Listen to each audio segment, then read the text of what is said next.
શ્રી વલ્લભાધીશ કી જય, ગિરિરાજ ધરણ કી જય, શ્યામ સુંદર શ્રી યમની મહારાણી કી જય, શ્રી ગુસાઈજી પરમ દયાળ, શ્રી ગોકુલનાથ કી જય, દાવ દયાળ કી જય, श्री नवनीत प्रिया लाल की जय, अपने माथे विराजता सेव्य स्वरूप की जय। बधाई वैष्णव ने जाजा करीन जय श्री कृष्ण। ग्रीष्म ऋतु आ वखते तो भयंकर गर्मी, ઠાકોરજી ફૂલથી વધુ કોમળ, માખણથી વધુ કોમળ, એટલે પ્રભુને અત્યારે બધા શીતોપચાર જે શક્ય બને તે આપણા ઘરે આપણા માથે બિરાજતા હોય તો પ્રભુના વધુ ને વધુ તત્સુખનો વિચાર કે મારા પ્રભુને કોઈ જાતની શ્રમ ન પડવો જોઈએ, પરિશ્રમ ન પડવો જોઈએ, કારણ કે આપણે બીજું તો શું કરી શકવાના છીએ, પણ પ્રભુના તત્સુખનો વિચાર, બસ એનાથી વિશેષ કાંઈ નહીં. પછી જેટલું આપણાથી બને એટલું. હવે ફુવારા હોય ઘરમાં, માનો કે, તો આપણે તો કેવું એક ઓલા બાઉલમાં પાણી ભરીને ફુવારો ચાલુ કરીએ, પણ એમાંય આપણે રાજી શું કામ થઈએ કે ઠાકોરજી જ્યારે સારસ્વત કલ્પમાં વ્રજમાં બિરાજતા હશે ત્યારે યમુના કિનારે, યમુના પુલિંદર, જે ફાઉન્ટેન એટલે કે ફુવારા અને જે ઠંડી ઠંડી યમુનાજીની લહેરિયા, એમના કિનારા ઉપર કદમના વૃક્ષ, અને પવન આવે એટલે એ ઠંડી ઠંડી લહેરિયા એ કદમના વૃક્ષ ઉપર જાય અને એ પાછો પવન નીકળે. ત્રિવિધ વાયુ સંચરે લલિત વ્રજ દેશ ગિરિરાજ રાજે. એમાંય નૌકા વિહાર હવે ગંગા દશેરાથી આવશે. અત્યારે ઘણાય કમલ તલૈયાનો મનોરથ કરે, કમળ લાવે ને મોટું બાઉલ ભરી રાખે, એની અંદર કમળ બધા ખીલેલા રાખે. જેના મનમાં જે ભાવ આવે એ પ્રમાણે ઠાકોરજીને કેવી રીતે ઉનાળામાં શિયાળા જેવી ઠંડક લાગે અને શિયાળામાં ઠંડી ના લાગે એવા શીતોપચાર ઘણાય પોતાના સ્થિતિ પ્રમાણે, બધાને કમળ લાવવાનું અનુકૂળ ના હોય તો ઘણા કમળનું શરબત, ઓલું શરબત શું, કમળનું અત્તર સુગંધી અંદર પધરાવે, કારણ કે અત્યારે એ બધાય આવે, ખસનાય આવે ને, કમળનાય આવે ને, સોંધોય આવે ને, ગુલાબી આવે ને, મોગરોય આવે ને, અત્યારે બધા ઠંડા આવે.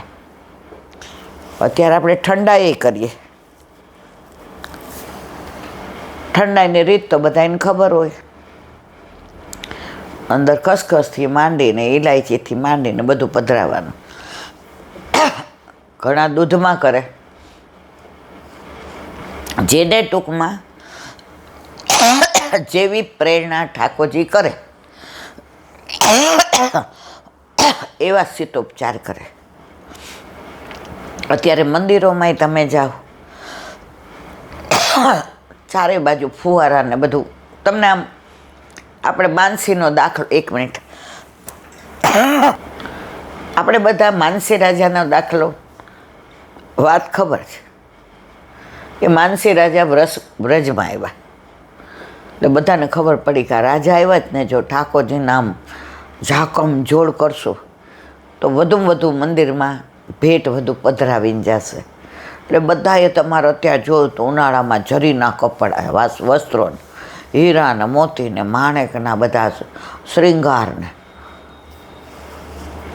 જ્યાં આવ્યા રાજા જુએ એટલે આમ આમ કરે, એટલે એની હારે એના સૈનિક હતા, એ સમજી ગયા કે રાજાને મજા ન આવી.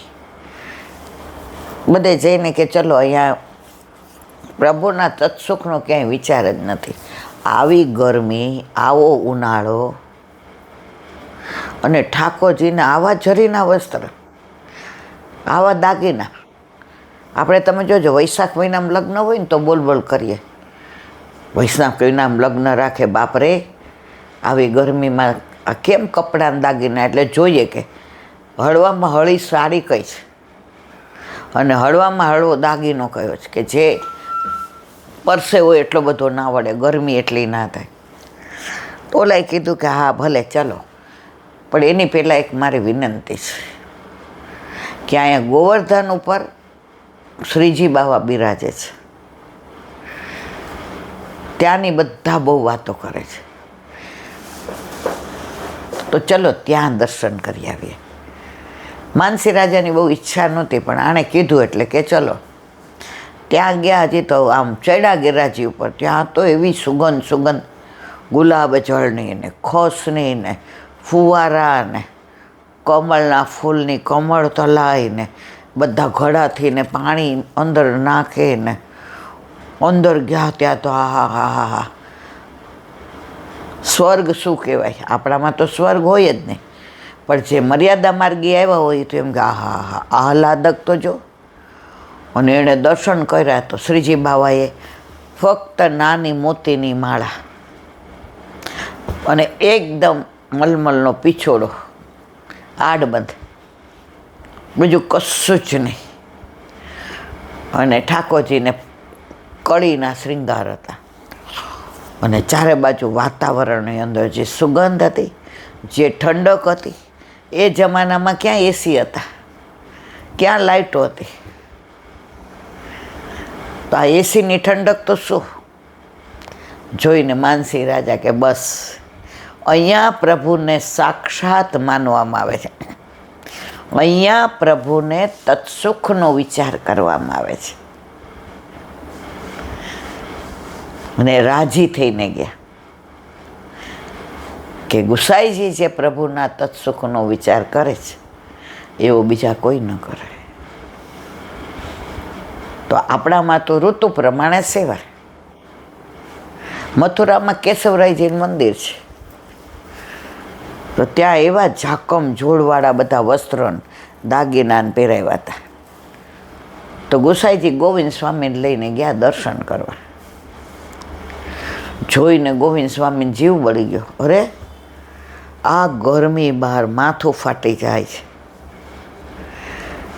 અને પ્રભુના આવા ઝરીના વાઘા, આટલા બધા આભૂષણ આવા. એટલે મસ્કરી કરી, કેશવરાયજી પ્રસન્નતામાં છો ને, મજા કરો છો ને. ગુસાઈજી ખીજાણા, ગોવિંદા પ્રભુને આવું ન કહેવાય. એ કે પણ આજો, એ કે તારો કે મારો કોઈ અધિકાર નથી. એટલે આપણે કોકના ઘરે જઈએ, અત્યારે કેવું છે, આમ કોઈના ઘરે જઈએ ને જો ઠાકોરજીના દર્શન કરાવે તો આપણે ટિપ્પણી કર્યા વિના રહીએ જ ને. ઓલા વૈષ્ણવનું મન પાછું પડી જાય.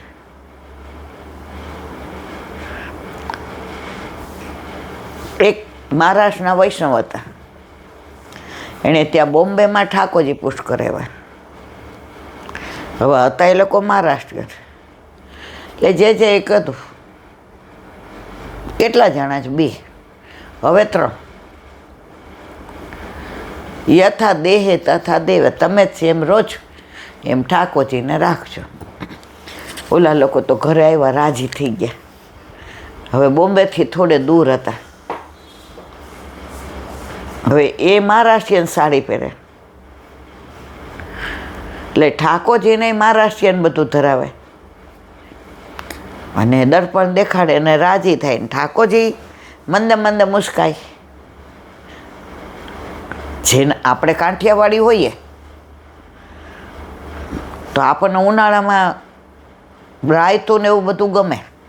પ્રભુ ન બિરાજતા હોય તો આપણે એવું બધું બપોરે બનાવતા હોઈએ. ને પ્રભુ આવે ત્યારે વિશેષ કાળજી રાખીએ કે દહીં ખાટું ન હોય, અંદર ધ્યાન રાખીને મસાલો કરીએ.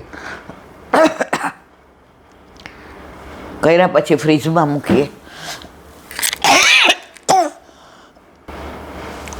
તો મહારાષ્ટ્રીયન રીતે બધા એના વસ્ત્ર કર્યા ને બધું સુંદર ઠાકોરજીને લાડ લડાવે ને, અને ઘરમાં પ્રસન્નતા છવાઈ ગઈ. પ્રભુ પધાર્યા અને કીધું તું 2 છો ને તો હવે 3. તો એવી જ રીતે આનંદ કરે, કીર્તન ગાઈને ઠાકોરજીને અત્યારે બહાર ઓલું સૈયા મંદિર પધરાવે ને આમ જાળી કરી નાખી કે પ્રભુને ગરમી ન લાગે, હવા હવે. અને આખો દી 2 જણા એની મયરી. હવે ગુજરાતી વૈષ્ણવ આવ્યા. અરે તમે ઠાકોરજી પોસ્ટ કરાવ્યો? એ કે હા.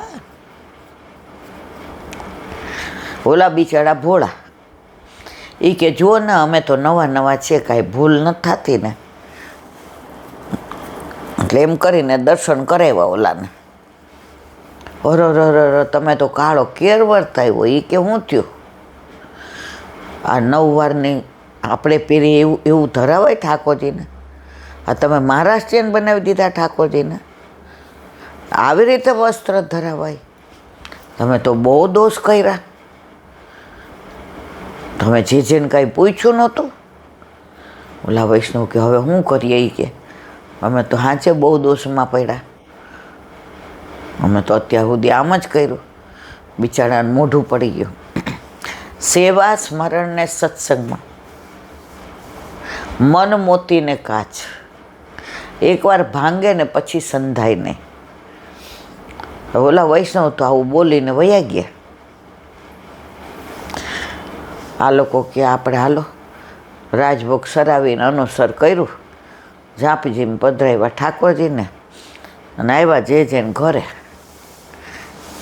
આવો એ કે ઠાકોરજી પ્રસન્નતામાં. એ કે ના. શું થયું? એ કે આવી રીતે ઠાકોરજીને ઓલા વૈષ્ણવે કીધું કે તમે તો મહારાષ્ટ્રીયન રીતે એ કે તે દર્શન કરાવ્યા હતા. એ કે હા. એ કે તો કર્યા ભોગવું. તમારા ઘરે તમારા માથે તમારા ઠાકોરજી બિરાજતા હોય, એને તમે તમારી રીતે લાડ લડાવો છો, એમાંય રાજી છે. એ લોકો મોદક ધરાવે, ખબર તમને? એ જુદી રીતે બનાવે.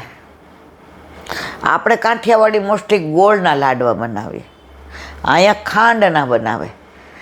મહારાષ્ટ્રીયન મોદક બનાવે. દરેકને પોતાની રીત જુદી હોય. તમે દર્શન કરાવ્યા તો તમને એણે કીધું ને કે આમ કરાય, રામનો અરર તમને શ્રમ પડ્યો.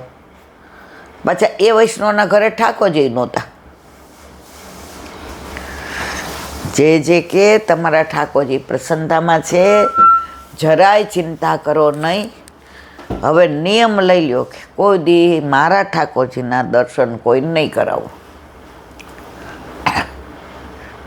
આજે આપણો દીકરો હોય એને સવારે ભાખરી, આપણે કાઠિયાવાડી એટલે ભાખરીને થોડા ગાંઠિયા તો જોઈએ જ ને, મરચાં લીલું તળેલું હોય અને ચા.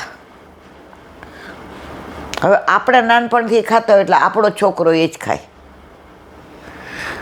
હવે બાજુવાળાને ઠાકોરજી પુષ્ટ કરાવેલા હોય, એ ઠાકોરજીને રોજ આટલી ગરમ કા સુખડી ધરાવે, કાં આટલો માનભોગ ધરાવે. શિયાળો હોય તો આટલો બદામનો શીરો ધરાવે.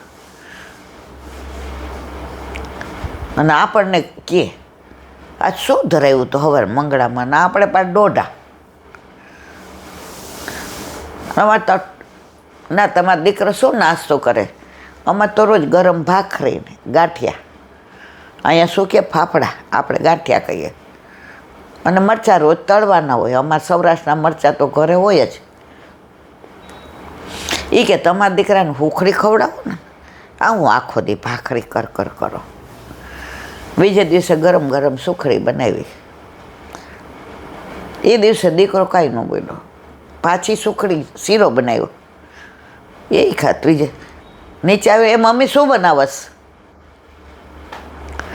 આજે થોડુંક કાંઈક હલાવી દો, ઘઉંનો શીરો. એ કે ના ના ના ના, આવું બધું ના બનાવતી. વર્ષોથી ને મમ્મી તું ગરમ ભાખરી બનાવસ, ગાંઠિયા, મરચાં તળેલા, અંચા. હું તો બારગન કોર્ફરસમાં જાઉં, પરદેશ જાઉં ને તો હું મારા ફ્રેન્ડ ભેગો ગયો હોય કહું, મારી મમ્મી રોજ સવારે ગરમ ભાખરી હોય એટલે ગાંઠિયા ને અમારા ઘરે તો આ જ નાસ્તો હોય.